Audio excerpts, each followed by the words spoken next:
Shalom, shalom, ¿cómo están? En una ocasión yo había explicado que había importantes personajes del pueblo judío fundamentales como Rabbi Akiva que eran descendientes de conversos.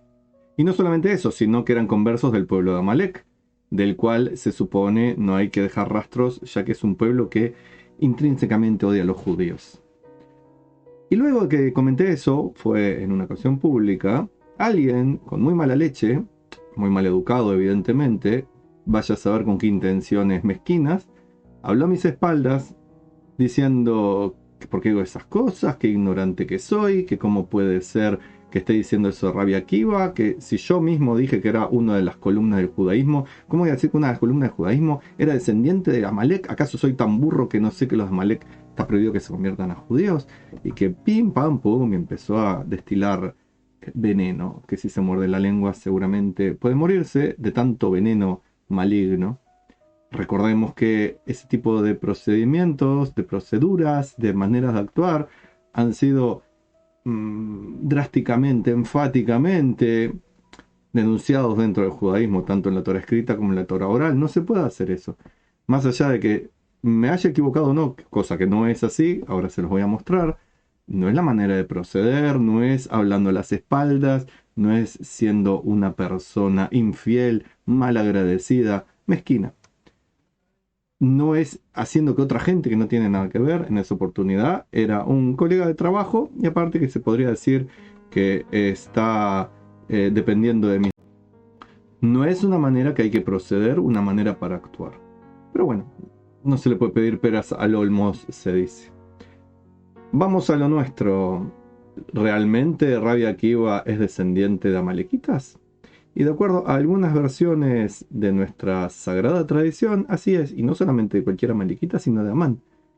Podría haber tomado un montón de textos, muchos de ellos en hebreo, pero busqué uno que fuera en inglés y de un sitio ultra ortodoxo. Creo que no hay uno que sea más ultra ortodoxo y con muy buen material como Aish. Está la versión en español, está la versión original, creo que es en inglés, si no es en hebreo. Pero es muy buena la de inglés. Aish, excelente, maravillosa. Para aquellos que son ultraortodoxos es un sitio de referencia. Para aquellos que no son ultraortodoxos tienen muy buen material. Se puede disentir a veces con cosas o no. Pero en esta oportunidad adrede busqué, como les dije, en inglés. También está en hebreo. Pero quise en inglés para que los ignorantes, que supongo que ni siquiera saben leer hebreo, y si lo saben leer, dudo que entiendan o quieran entender. Vamos a ver una parte de este texto. Pueden ver acá la A de Aish. Vamos a subir para que vean. A ver, que precisamente es de Aish. Ahí está, Aish. A Question of Race, escrito por Rabbi Ari Khan. Es largo, no lo voy a leer completo. Solamente voy a ir a la parte que nos interesa, que es la de Rabbi Akiva. Ya le dije, es uno de tantos lugares que podría haber elegido. Adrede encontré este. Porque el señor este que habla tan mal a espaldas y otras cosas negativas que hace se autopercibe como ortodoxo y muy estricto, como muy limitado a percibir que hay opciones dentro del judaísmo, opciones para cambiar, etcétera. Pero bueno, allá él, su vida y su familia, que sea feliz. Entonces, vamos a ver esto acá. De Ein Yaakov, un sabio, cites a tradition, se lo voy a leer estilo español, nada de pronunciar en inglés porque no lo sé hacer.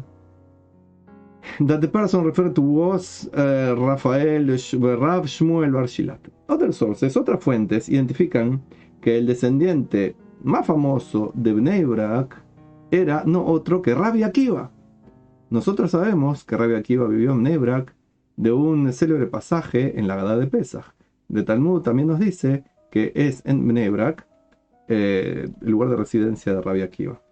Y acá dice Justice, Justice, justicia, justicia perseguirá. Eso quiere decir, sigan a los sabios y a sus academias. Por ejemplo, Rabbi Eliezer de Lida, Rabbi Yohanan Ben Sakai de Beror Hail, Rabbi Yoshua en Piquín, Rabban Gamliel el segundo y Abne, y a Rabbi Akiva Tobnebra, que está en Sanedrín, que es el Talmud. Y después dice, y también sabemos que Rabbi Akiva era él mismo un descendiente de conversos. Miren acá que dice. En un pasaje en Masejet Berajot en el Talmud dice que no se aceptó para una posición importante, Rabban Gamliel no lo aceptó porque no era descendiente de judíos Rabbi Akiva, sino de conversos. Es lo que dice esta zona de acá, la estoy tapando, bueno, ahí. Entonces, basada en esta combinación de fuentes, hay muchos sabios que entienden que el descendiente de Amán, que estudió y enseñó Torah en Bnei Brak, era, de hecho, Rabbi Akiva. Por supuesto que, como dije yo antes y está dicho acá, puede haber gente que diga que no, pero en este caso, este texto y otros que se podrían haber escogido, dicen que sí, que Rabbi Akiva era descendiente de conversos, eso se sabe, pero que explícitamente era descendiente de Amán, el más malvado de todos los malvados de la época antigua, el Amalequita. Así pues, más allá de todo lo que podamos aprender acerca de que si bien la Torá dice que no se acepta amalequitas, hay amalequitas que se integraron al pueblo de Israel y fueron columnas fundamentales del mismo. Así, al igual que hay moabitas, como Ruth la moabita, y puede haber excusas dentro de la ley para que eso ocurra, que habría que ponerse a indagar, todo un tema legal que no viene al caso.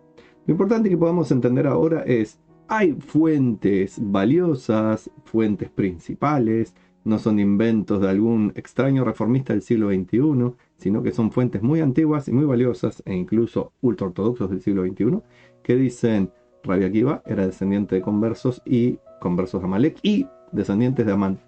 Por lo tanto, ¿el consejo cuál es? Primero es cuando uno vaya a emitir alguna opinión que sea basada no solamente en el me parece, el creo, tengo buenas intenciones, o se me canta, o tengo el deseo, o yo creo, sino en fuentes.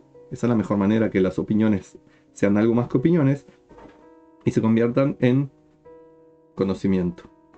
Que el conocimiento puede ser rebatido y sí, ya vemos, hay diferentes versiones acerca de si Rabbi Akiva era o no este descendiente de Amalek, pero al haber autorizadas versiones de lo mismo, ¿quién le da el derecho a esa persona de ir hablando a espaldas, tratando de causar vaya a saber qué inconveniente, cuando lo único que está demostrando para alguien que tenga dos dedos de frente no es manera de proceder, hablar mal de otro y a las espaldas, y no es manera de proceder ser tan ignorante y pretender que el otro también lo es? Uno, cuando escucha algo que le parece, ¿cómo puede ser que el señor rabino, el señor maestro, la persona que se supone que sabe, se equivoca? Hay que aceptar que se puede equivocar, sin dudas, pero antes de decidir que está equivocado y amenazar con hacer inquisiciones y llevar a la hoguera a la gente, lo más prudente es preguntar a otras personas que se consideren sabias, que no siempre tienen las respuestas, o al menos hacer una búsqueda en Google y aparece, porque la búsqueda en Google no me llevó mucho tiempo, ni en hebreo ni en inglés, no aparece de primera, hay que saber cómo buscar, como siempre que se buscan las cosas. Pero yo no precisaba hacer la búsqueda en Google para saber que lo que había dicho era correcto, ya lo había estudiado. Esta misma semana lo había escuchado de boca de grandes maestros de Torah en Shurim Online, uno del sector Haredi, ultraortodoxo, y también esta semana uno del sector Dati Leumi, o sea, ortodoxo sionista. Lo escuché justamente esta misma semana, por más que ya lo había estudiado y ya lo sabía, esto acerca de Rabbi Akiva, e incluso si uno busca en el Midrash dice o el pequeño Midrash para niños, creo que también está mencionado. Debería buscarlo, lo tengo acá, pero no lo voy a hacer ahora. Sería interesante, quizás ahí mismo dice que era converso, su abuelito. Entonces, en conclusión, tengamos prudencia al hablar, tengamos tiempo para estudiar, conocimiento para no creernos más sabios que otros, no hablemos de los otros a espaldas, no tratemos de armar inconvenientes dentro de familias o grupos o trabajos. No es necesario, lo único que demuestra eso es que uno no ha avanzado lo suficiente espiritualmente, ni está equilibrado emocionalmente, y que no sería lindo tener a alguien así que siga insistiendo en generar problemas, sino que mejor es, como dijo Bruria, la sabia Bruria, la esposa de Rabbi Meir, que muera el mal, pero que no mueran los malos, que se extinga el pecado, pero no los pecadores. Así que mi deseo es que para esta gente que genera inconvenientes y conflictos a causa de su ignorancia, de sus desequilibrios emocionales o del motivo que sea, puedan mejorarse, curar sus heridas emocionales internas, curar sus brechas de ignorancia, aprender a respetar, aprender a tomar la opinión del otro como lo que es una opinión, o si es un caso de sabiduría, como una muestra de sabiduría, a ser humildes, en definitiva, a construir shalom. Pensar, hablar y hacer en un equilibrio fino y delicado entre bondad y justicia, y siempre con humildad de saber que estamos por debajo de Dios. Así que de mi parte, el deseo para todos es que tengan shalom y bendiciones.